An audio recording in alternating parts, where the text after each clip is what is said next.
I wasn't supposed to be a leader. I was never in a position where leadership was natural or became something that I was born to do. Instead, one might argue that I was not at all advantaged in any way. I didn't have any of the systemic or environmental opportunities to learn to lead. Instead, I had the opportunity to choose. And that is when I learned that leadership is learning. It's not a learned behavior. It's a learning behavior. It's an active engagement in the continual learning so that you can grow and be better for those that you serve. People may be born with, or they may have environmental elements that shape characteristics of leadership, but leaders are made and remade and reformed. And I would argue strongly that they are made, remade, and reformed through a discipline of learning and reflection, of taking those keystone moments that have shaped them, those inflection points that have grown them, things that happened for them, not to them, to enable them to become better, to go, to grow, and to serve. Let me dig a little deep here and talk about a keystone moment. I mentioned that, and I think it's worthy of unpacking. The keystone is the centerpiece of the arch. It's what makes the arch strong, and it's what allows the arch to bear weight. The keystone moments are those moments in time where we learn to bear weight. The more weight that's put on us, the stronger we get. And when those arches stack on top of each other, that's when you get coliseums. And that's what you're building, your coliseum, your leadership coliseum. And here's the challenge. If we don't pause to capture these lessons, to distill the things that were happening to us and instead make them things that were happening for us, we lose the opportunity to build the arch. We lose the opportunity to bear additional weight. We lose the opportunity to serve better. Don't let those things just be part of history. Let them instead be part of what makes you great in the future. We all have thousands of these moments, but there are the precious few that are the keystones. They are the fundamental building blocks of success. They are the inflection points of growth. Here's 4 questions you can ask. What happened? What did I learn? What can I share and create because of this? And how can I help others because of what I learned? When we take the time, when we pause and reflect, we have an opportunity to grow. So let me tell you a little bit about my background and why I make the statement that I wasn't supposed to be a leader. You see, I was homeschooled and I went to primary education, 1st and 2nd grade at private school growing up, and the 3rd and 4th grade at public school. We lived in very rural East Georgia, and it was about an hour bus ride each way to the public school in 3rd and 4th grade. Now, my parents decided that in 5th grade, we would homeschool. They would homeschool myself and my younger brother. And, I have to admit, I was thrilled. I mean, what 10-year-old kid, when given the choice to stay home and not go to school anymore, isn't jumping up and down with excitement and joy? I mean, this was utopia, right? And so I began a homeschooling journey that would carry me all the way through my primary education. And for me, that meant reading. It meant learning through reading. I was very autodidactic. I read what I was interested in, and that became a foundation of learning. In fact, I once saw my report card that my mom was sending into the whatever the bureau or board was where you had to report your education. And it had all these lessons and all this curriculum. And I remember thinking, wait a minute, we didn't do any of that. And it was a wonderful blessing. And I can say this now. At the time, I thought it was a lot of fun. And there was a period in my life where I actually hated it because I didn't have some of those other experiences that other people have, such as, a high school prom or any of those types of things. But it was a wonderful gift because it taught me the power of learning, and it gave me curiosity. It gave me the opportunity to explore those things that I was interested in. And that was my reality. So how this became a moment for me is that when I finished my high school era, and I had lots of adventures, maybe I'll go into in another episode, I had to get a GED, a general equivalency diploma. Now, that had a bit of a stigma with it. This is the late 80s, early 90s when I was getting my GED.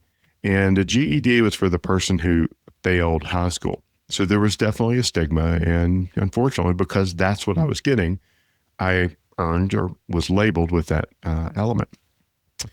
Additionally, because I was a person who read what I wanted, which was history and anything that had to do with military history, all these types of things that I was interested in. I hadn't spent a lot of time studying, mathematics, geometry, geography, like all that stuff. I hadn't really studied. So when it came time for me to take the SAT to gain admission into college, I didn't do that well. Now, I crushed the verbal side of it, the writing side. That was totally fine. But mathematics, that wasn't something I had picked up from a textbook. I had read them, but unless you have a good tutor or a good someone who's teaching you how to apply these principles, I didn't really learn it. Now, which is kind of funny now because I love math and I've been accused of being a bit of a math nerd, but it's because I didn't have the structure, that I didn't know how to do it. So when I got my SAT scores, they were reflective of someone who was barely scraping by. Well, I applied to college and I went and met with my college admissions counselor. I had good enough scores to get in, but certainly nothing that was worthy of writing home about. And I remember vividly, I can remember this to this day. I was sitting down with a college admissions counselor and sitting across the desk from them. And I'm sure they meant well, but him looking at me and saying, well, Dusty, not every person is cut out for college. In fact, not everyone is supposed to explore higher learning. Maybe you should consider a trade or going to trade school. There's a wonderful trade school in town.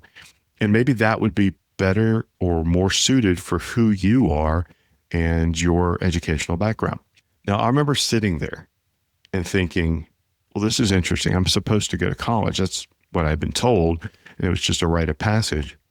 And then I got mad and then I got angry. And I remember thinking, who are you to define me based on a lack of understanding of who I am? You're just typecasting me based on some score, some result, some external measure of who I am. And I took that. Now, I will say now it was a Keystone moment. I certainly didn't realize it then. And frankly, it just pissed me off. And I remember going back 4 years later, very vividly again, to that same individual. And I slid my diploma across the desk and I looked him in the eyes and I said, thank you. Thank you for motivating me. Thank you for inspiring me. Thank you for giving me the extra energy I needed. Now, you see, I graduated magna cum laude and I had the grades that justified being in college. But you see, it was really about the choice not to be defined by what someone else saw on an external level, but being defined by what I could choose to do. And you see, I chose not to be defined by someone else. I chose to take that as motivation, put a chip on my shoulder, and go earn the right to be in the room. That was one of my first Keystone moments. Maybe it wasn't one of my first, but it was certainly one of the most powerful, one of the ones that I reflect on now and go, I wouldn't change a thing. But because of that, I was given a gift. I was given the opportunity to serve by helping others see that they don't have to be defined by what someone else thinks of them. They get to be defined based on what they think of themselves. You see, we all have these Keystone moments and they happen throughout our lives, but in order to take advantage of them, we have to stop and reflect. We have to pause and listen. We have to pause to learn because that's what leadership is. Leadership is learning. And when we learn from these things that have happened for us, we have an opportunity to serve others more effectively. By the way, if you want to go deeper while you listen, I put together a Keystone Moments reflection journal that you can grab for free. It's a simple guide to help you capture and process your own defining moments. You can check it out at mykeystonemoments.com. Let me tell you another story. So I had just been promoted into my first officer level role in an organization. I was 27 years old and I had quite a bit of professional experience, but I was working with people who were 20 years my senior. And there was one individual in particular who clearly didn't think I belonged in the room and took every opportunity they could to diminish, belittle, undermine, and really find ways to needle and poke at me to, shore up perhaps their own insecurities or challenge me in ways that they didn't think that I would be strong enough to overcome. And I can remember this person was our CMO. We didn't see eye to eye. And it was, a real inflection point for me. I was transitioning from being a line manager. And while I'd had the responsibility for managing hundreds and hundreds of people, it was my first time having to think at a strategic level, at an executive level, as an officer in an organization. And this person was poking me in the chest for months and months and months. And I kept taking it and I kept trying to redirect it. I kept trying to overcome it. And finally, I just had enough and pulled him aside and said, hey, look, this is not how this is going to work. You may believe that I don't belong in the room, but I don't care what you think. I belong here. I have a role to do, and my role will be heard. The thoughts I have will be heard. Now, I will learn from you. I will seek first to understand, but I will not be denigrated or intimidated because you don't like the fact that I'm 27 years old and in this role. I have a skill set and a track record that speaks for itself. You will not bully or intimidate me. I will work with you and I will work for you, but I will not work against you and I will not tolerate you working against me.